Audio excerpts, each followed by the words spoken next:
Frères et sœurs, nous avons tellement de mal à faire trêve en nous-mêmes.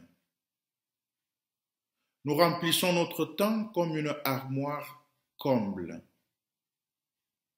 Nous entassons nos années sans goûter la beauté du présent. Nous bourrons nos vies sans laisser de place aux autres. Et puis, voici le culte qui fait renaître en nous le désir et l'attente. Voici ce temps où Dieu nous précède et il nous invite au calme et à l'écoute. Nous allons de travaux en divertissement et nous ignorons le repos. Nous courons éperdument après et l'on ne sait quelle réussite et quel but. Et puis voici le culte où la parole de Dieu ouvre chaque fois à nouveau un espace dans nos vies pour accueillir et pour aimer, pour recevoir et pour donner. C'est le temps de la grâce, c'est le temps de la paix. Amen. Je vous invite à chanter au cantique 21:07 les strophes 1 et 4, qu'aujourd'hui toute la terre.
Louons le Seigneur.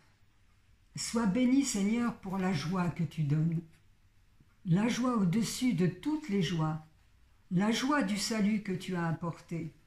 La joie de la résurrection qui est gage de vie. La joie de ta parole, Seigneur. Plus riche que toutes les richesses, plus éclatante que tous les honneurs. Grande est notre allégresse, Seigneur, parce que tu nous aimes. Amen. Nous chantons le cantique 44:12, les strophes 1, 2 et 3, te ressembler. Volonté de Dieu. Écoutons ce que Dieu attend de nous. Un homme avait un figuier planté dans sa vigne. Il vint y chercher du fruit et n'en trouva pas. Il dit alors au vigneron: voilà 3 ans que je viens chercher du fruit sur ce figuier et je n'en trouve pas. Coupe-le.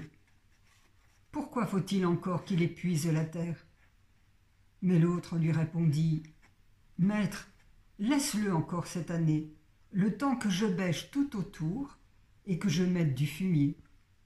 Peut-être donnera-t-il du fruit à l'avenir, sinon tu le couperas.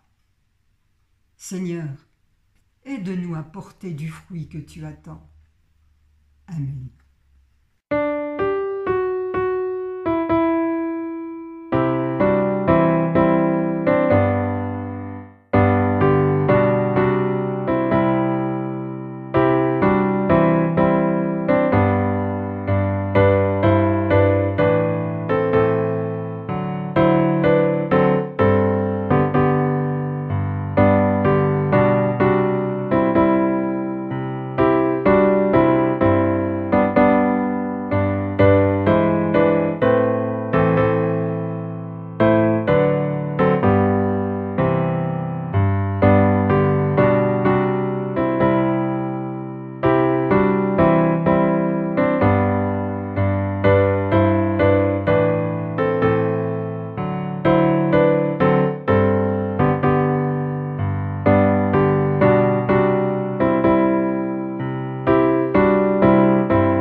Prière de repentance.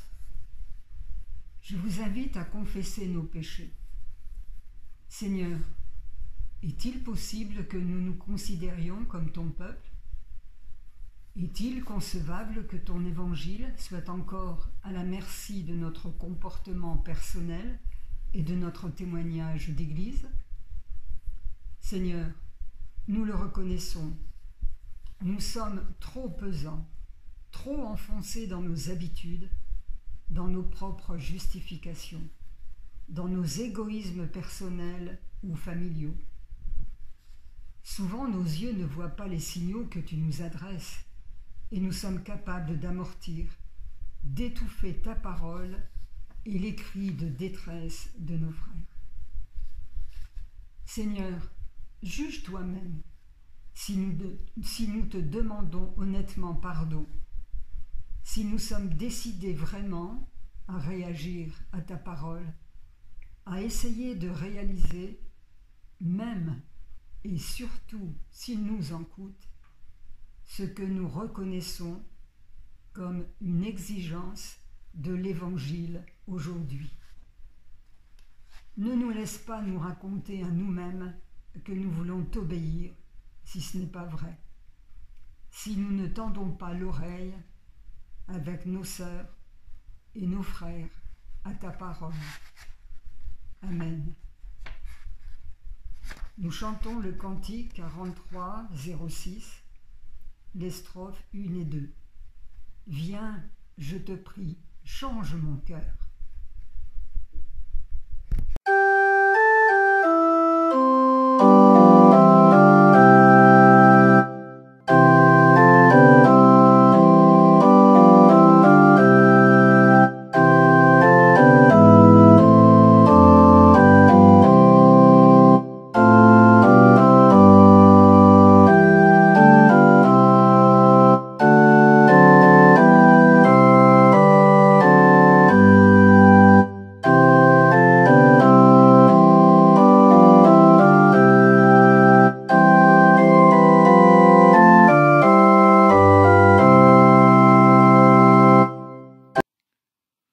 Voici les paroles de pardon que nous adresse notre Seigneur.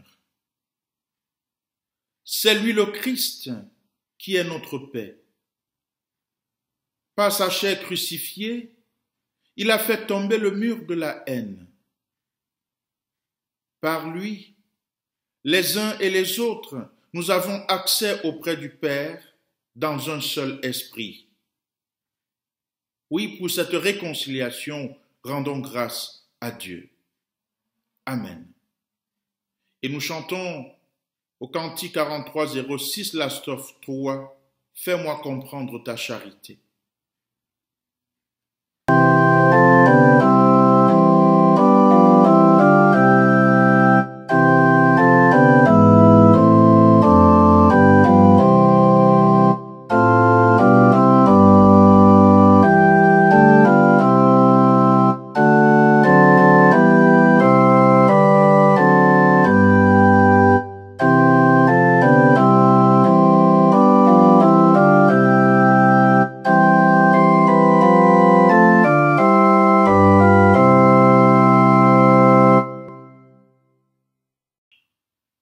Frères et sœurs, nous lirons 3 extraits de texte ce matin. Nous lirons dans le livre de l'Apocalypse au chapitre 7, les versets 2 à 14, puis la première lettre de Jean au chapitre 3, les 3 premiers versets, et l'évangile selon Matthieu au chapitre 5, les versets 1 à 12. Mais avant, je vous invite à la prière. Dieu notre Père, ouvre grand nos oreilles, afin que ta parole que nous allons entendre maintenant, afin de la méditer, puisse être lumière sur notre sentier. Amen. Apocalypse, chapitre 7, versets 2 à 14. Et je vis un autre ange qui montait du côté du soleil levant et qui tenait le sceau du Dieu vivant.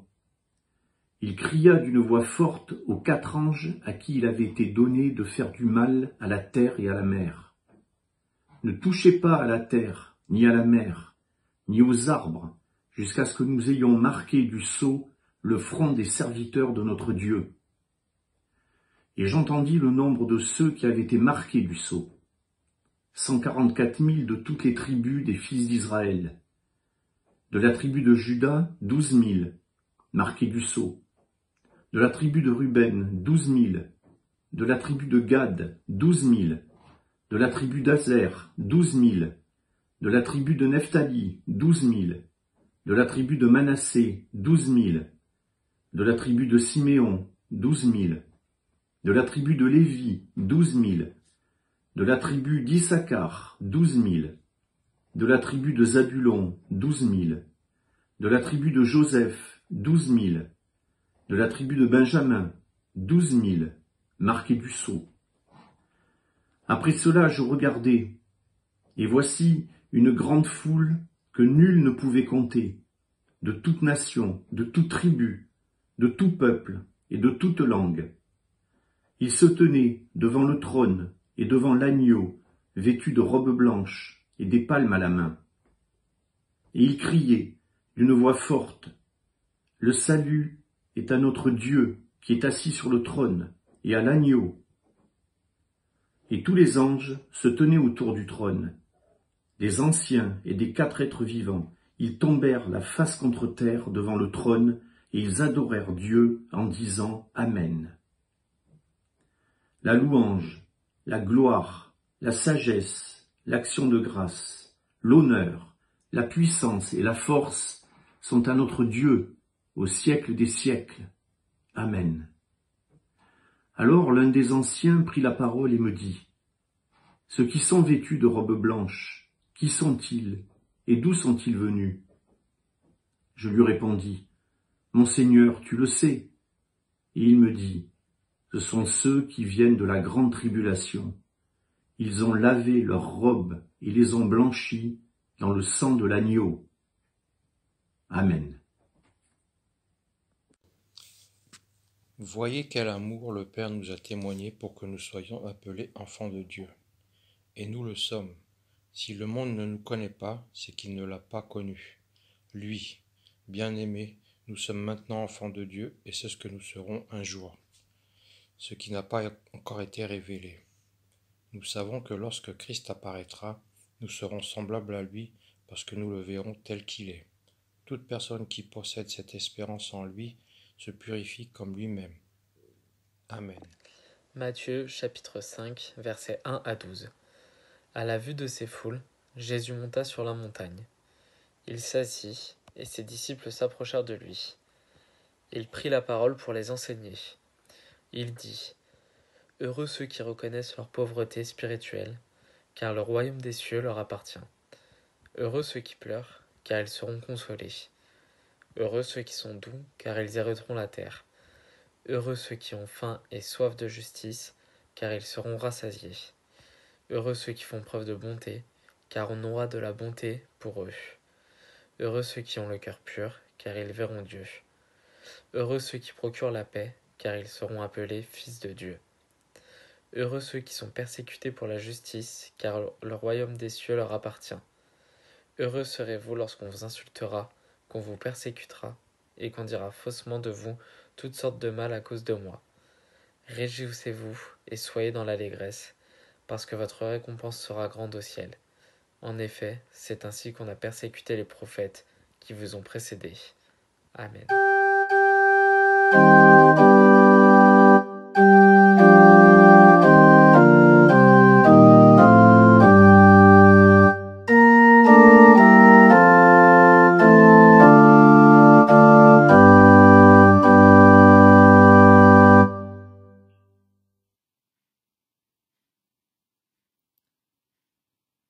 Vous est-il déjà arrivé de manifester le désir de vivre le bonheur ou de vivre dans le bonheur?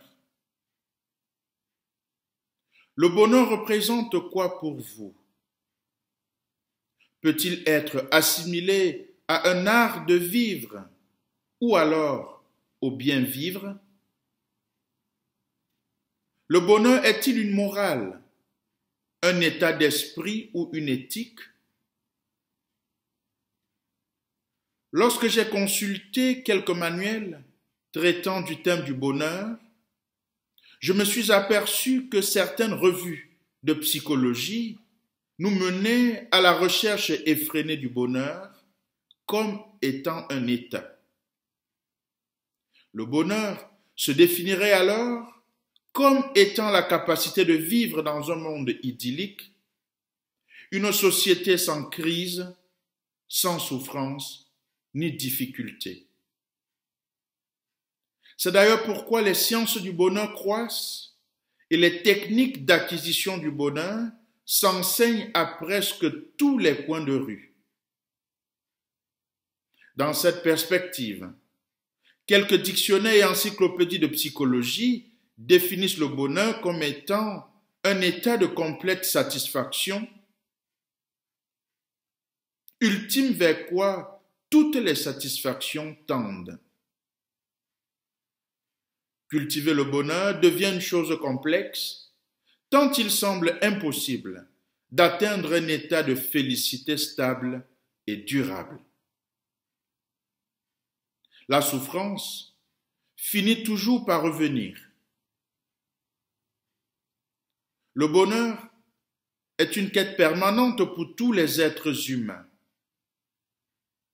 Pourtant, ce qui est paradoxal se voit dans le fait que plus nous cherchons à atteindre le bonheur, plus nous prenons le risque d'être déçus et surtout de souffrir, comme si tout le bonheur du monde résidait dans l'inattendu. C'est un peu l'économie de l'évangile de ce jour, axée sur les béatitudes, ce qui a inspiré le thème de notre méditation ce matin. La croyance en Dieu nous préserve-t-elle des difficultés? La croyance en Dieu nous préserve-t-elle des difficultés? Frères et sœurs, le dictionnaire français Larousse définit les béatitudes comme étant la félicité céleste des élus, le bonheur sans mélange, l'euphorie. Et selon Spinoza, le bonheur est un sentiment de joie et de plénitude qui consiste en l'amour intellectuel de Dieu. Dans l'extrait de cet évangile, Jésus est au début de son ministère. Il a désigné ses premiers disciples à qui il délivre son premier enseignement sous la forme d'un discours communément appelé Sermon sur la montagne. Et le discours commence par le mot heureux. Le mot heureux qu'il utilise pour débuter son enseignement sonne comme un appel sans cesse au bonheur. Jésus utilise 9 fois le vocable heureux et termine au verset 11 par « Réjouissez-vous ». Mais de quel bonheur s'agit-il? Les béatitudes sont-elles comme un appel à la résignation en vue d'une rémunération ultérieure? Comme si Jésus nous disait « Acceptez tout ce que vous vivez et ne faites rien, afin d'être heureux dans l'avenir », un avenir qui pourrait bien se rapprocher de ce que nous nommons par vie éternelle. Est-ce là ce que nous recommande le Christ? Les béatitudes incitent-elles les chrétiens à être une foule qui ne sache pas faire foule là où on attend la foule? Est-ce là la pensée de Jésus quand il parle des béatitudes à ses disciples d'hier et que nous sommes aujourd'hui? Peuple de Dieu, penser ainsi nous priverait du bonheur contenu dans ces béatitudes. Jésus n'est pas si naïf au point d'oublier que la société dans laquelle il annonce la bonne nouvelle n'est pas exempte de difficultés. Il ne perd pas de vue que l'avenir, le sien comme celui de ses disciples, est rempli d'incertitudes, de doutes et de souffrances à venir. Voilà la réalité. Il met en évidence cette réalité présente et au même moment une promesse à venir. Il les met en phase avec son programme de vie. L'extrait de l'Apocalypse de Jean en première lecture s'inscrit aussi dans cette dynamique. Jean présente deux foules distinctes. Une, composée du chiffre symbolique de 144 000 personnes, et une autre foule, composée de toutes nations, tribus, peuples et langues. Notons que le chiffre 4 peut évoquer les 4 points cardinaux liés à la création du monde, c'est-à-dire toute l'humanité. Ces personnes sont tout de blanc vêtues, autrement dit, ces personnes sont habillées en vêtements de noces. Elles se tiennent debout. Et cette position debout représente le Christ ressuscité. Eh bien, lorsque Jean écrit, ces foules affrontent une grave persécution au 1er siècle face à l'empereur Domitien. Le message contenu dans l'extrait du livre de l'Apocalypse est donc un encouragement à combattre sans cesse cette souffrance en restant debout. Une recommandation à tenir bon et à affronter la difficulté dans une espérance sans faille. Dans les béatitudes, les propos de Jésus sont prenants et interpellants puisqu'il parle d'abord de lui-même.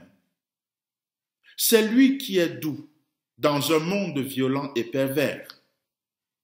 C'est lui qui a faim et soif de justice dans la société injuste de l'époque, société en proie à une religiosité méprisante. C'est lui qui pleure face à tout ce qui rend l'être humain triste, comme la mort de son ami Lazare. C'est lui le Christ, l'artisan de paix. Comme Victor Hugo, qui disait en son temps, « Quand je parle de moi, je parle de toi, insensé qui croit que je ne suis pas toi. » Le Christ parle de lui, et il parle de chacune et chacun d'entre nous ce matin. Un peu comme dans l'Apocalypse, dont le message passe par des réseaux de résistance avec un langage compris uniquement par les initiés qui vivent la persécution. Notons que la mission des prophètes de l'Ancien Testament était de susciter l'espérance dans toute l'histoire d'Israël pendant les moments de persécution. L'objectif était de révéler la victoire de Dieu sur tout ce qui semble dominer l'être humain afin de le maintenir debout. Dans l'Évangile selon Matthieu, la consolation qu'annonce Jésus est à la fois future et déjà présente. Heureux, dès à présent, ceux qui reconnaissent leur pauvreté spirituelle, dit Jésus. Le Christ ne valorise en aucun cas l'ignorance ou le manque d'intelligence. D'ailleurs, il disait dimanche dernier, « Tu aimeras le Seigneur ton Dieu de tout ton cœur, de toute ta force et de toute ton intelligence. » Il n'a donc aucun intérêt à mépriser cette intelligence. Il mentionne au contraire que ceux qui se savent pauvres dans la relation avec autrui, comme dans la relation avec Dieu, lui laissent la place. Ces personnes laissent en elles se creuser le désir véritable de Dieu, ce qui est difficile à vivre. La religieuse mère Teresa n'affirmait déjà pas que la vie est un défi à relever, un bonheur à mériter, une aventure à tenter. Heureux ceux qui pleurent, car nous dit Jésus, je suis dès maintenant avec eux. Ce n'est pas illusoire, une chimère, mais c'est une consolation solide et durable qu'il annonce. Il ne s'agit pas d'une consolation qui valorise la souffrance ni les difficultés de la vie, mais il s'agit d'une consolation dans laquelle Jésus affirme sa présence quotidienne au cœur même de ses souffrances et de ses difficultés. C'est une promesse et en même temps la réalisation de cette promesse. Cette promesse nous accompagne, nous soutient et nous engage à la partager avec les autres. C'est cela, l'amour de Dieu, qui se vit dans la contemplation, clé de notre vie de foi. Cet amour qui se vit aussi dans l'action. D'ailleurs, le texte le dit. Voyez quel amour le Père nous a témoigné pour que nous soyons appelés enfants de Dieu, précise Jean dans sa première lettre. Eh bien, avons-nous le réflexe d'apprécier cet amour de Dieu au quotidien, dans tout ce que nous vivons? En les méditant, les béatitudes nous aident à devenir tout ce que nous avons du mal à être en nous-mêmes. Des pauvres en esprit, des assoiffés de justice, des êtres compatissants, tout ce que nous avons du mal à trouver par nous-mêmes ou à accepter de la part des autres. En faisant de nous des personnes qui se tiennent debout et marchent sans se laisser abattre par les vicissitudes de la vie, les béatitudes nous invitent à être des artisans de paix et des veilleurs infatigables sur tous les plans et dans tous les domaines de la vie. Veiller, être à son poste. Oui, pendant ta longue marche, tu es invité à veiller, à remplacer ta haine déguisée et multiforme par l'amour, puisque le Christ mendie l'amour sur le visage des êtres humains. Pendant ta longue marche, n'oublie pas d'œuvrer à remplacer les discours d'exclusion par le dialogue et l'ouverture. Indira Gandhi le soulignait à sa manière en affirmant que le bonheur, c'est lorsque vos actes sont en accord avec vos paroles. Alors avec le Christ, tu comprendras et tu vivras avec cette recommandation de joie. Heureux ceux qui luttent pour la justice, heureux les compatissants, heureux les artisans de paix. Ils ne seront pas appelés bisounours, mais ils seront appelés enfants de Dieu. Bien-aimés en Jésus-Christ, n'oublie pas que si la vertu ne suffit pas à assurer le bonheur, la méchanceté, quant à elle, suffit à rendre malheureux. Le bonheur est une autre chose qu'une consommation de moments sensuels. Le bonheur ne s'acquiert pas. Il ne réside pas dans les apparences. Chacun d'entre nous le construit à chaque instant de sa vie, avec son cœur, comme le dit à point nommé un proverbe africain.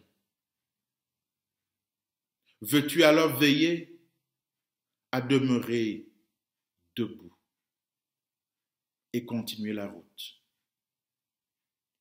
Amen.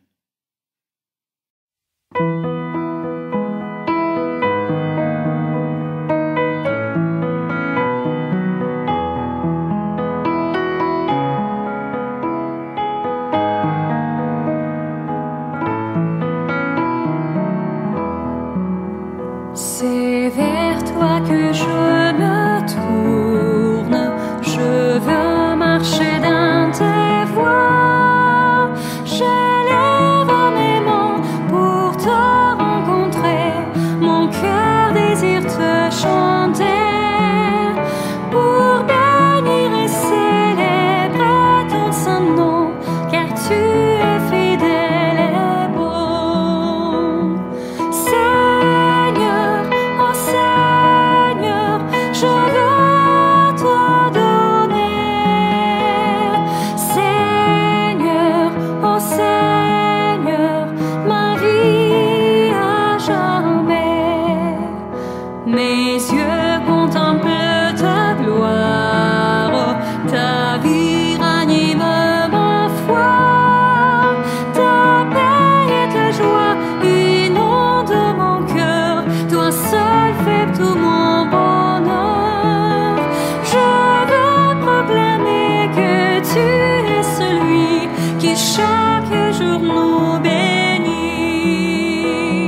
je vous invite à confesser notre foi. Je crois en Dieu qui est le Père de tous les humains et qui leur a confié la terre. Je crois en Jésus-Christ qui est venu pour nous encourager et pour nous guérir, pour nous délivrer des puissances et pour annoncer la paix de Dieu avec l'humanité. Il s'est livré pour le monde. Il est au milieu de nous, le Seigneur vivant. Je crois en l'Esprit de Dieu qui travaille en tout homme de bonne volonté.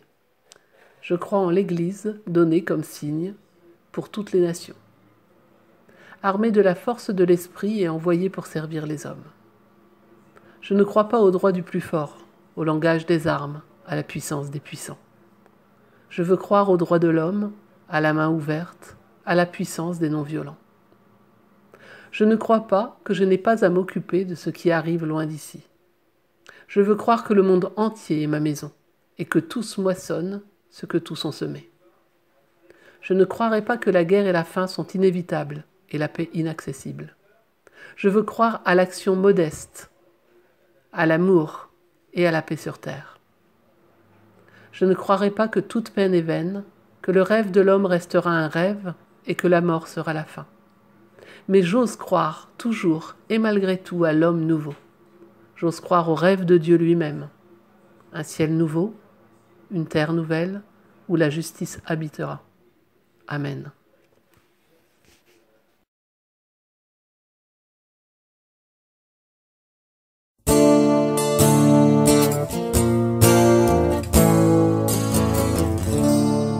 Je crois et j'espère la grâce d'un Père, celui qui bénit entre dans ma vie. Crois seulement, crois maintenant, sois seulement paisible et vivant. Je crois et j'espère Jésus comme un frère, un regard d'ami posé sur ma vie. Crois seulement, crois maintenant, sois seulement paisible et vivant. Je crois et j'espère l'esprit de lumière, une force infinie souffle sur ma vie. Crois seulement, crois maintenant, sois seulement paisible et vivant. Je crois et j'espère une nouvelle terre, un chant des pays unis pour la vie. Crois seulement, crois maintenant, sois seulement paisible et vivant. Sois seulement paisible et vivant.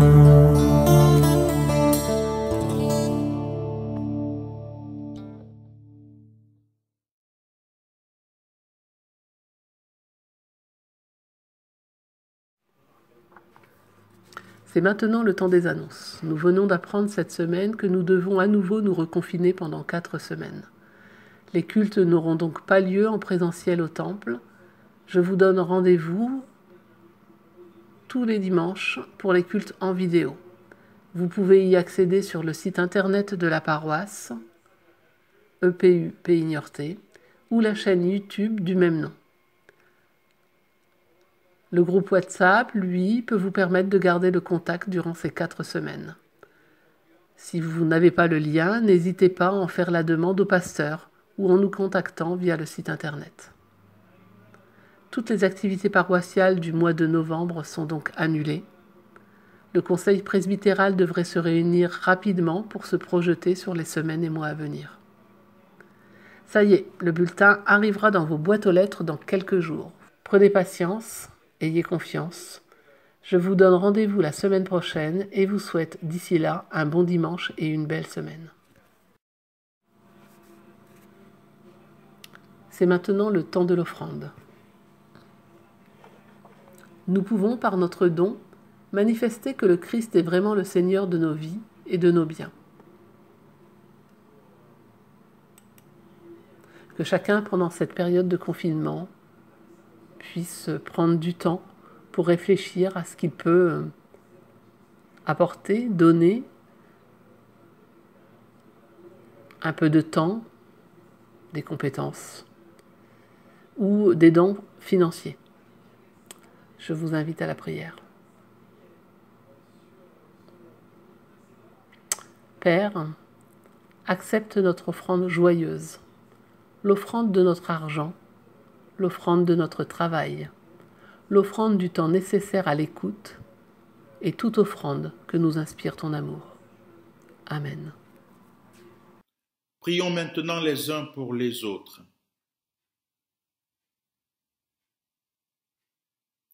Seigneur, dans ce monde, des femmes et des hommes ont faim. Ils ont faim de pain, bien sûr, mais aussi de tendresse, de dignité et de justice. Seigneur, dans ce monde, des femmes et des hommes meurent parce qu'ils n'ont pas d'espérance. Seigneur, dans ce monde, des mains sont fatiguées, des genoux chancellent, des cœurs souffrent.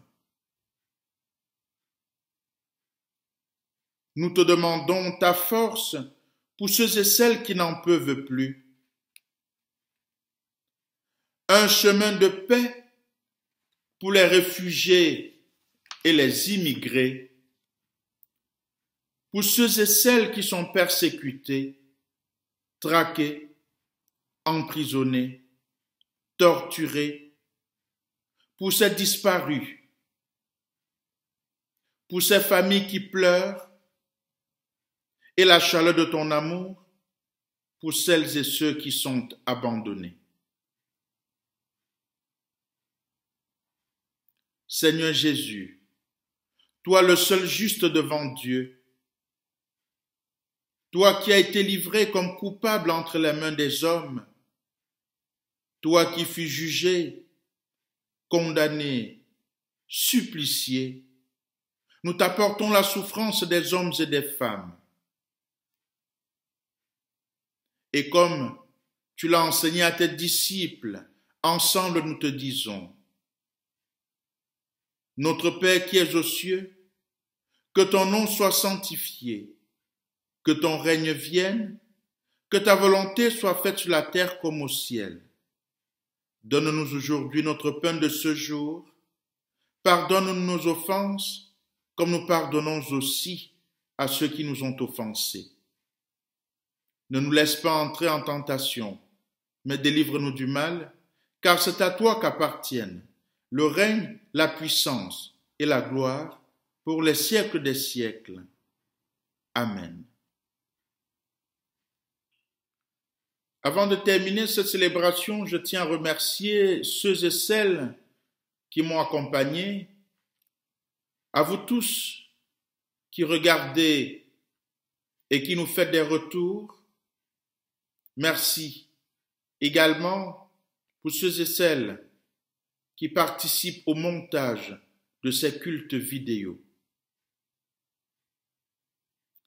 Nous nous retrouverons dimanche prochain. Nous serons alors chez les baptistes, puisque nous aurons un culte en commun autour de l'église persécutée, animée par le collectif Portes Ouvertes. Je vous invite alors à recevoir les exhortations et la bénédiction finale.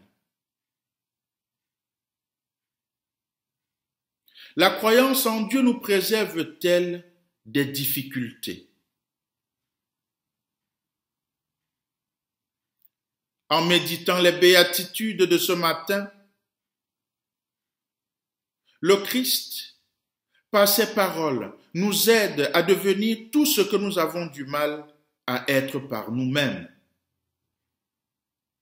Des pauvres en esprit,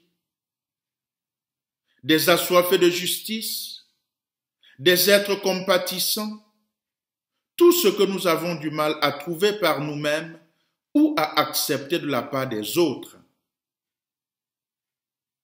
En faisant de nous des personnes qui se tiennent debout et marchent sans se laisser abattre par les vicissitudes de la vie, les béatitudes nous invitent à être des artisans de paix et des veilleurs infatigables sur tous les plans et dans tous les domaines de notre vie.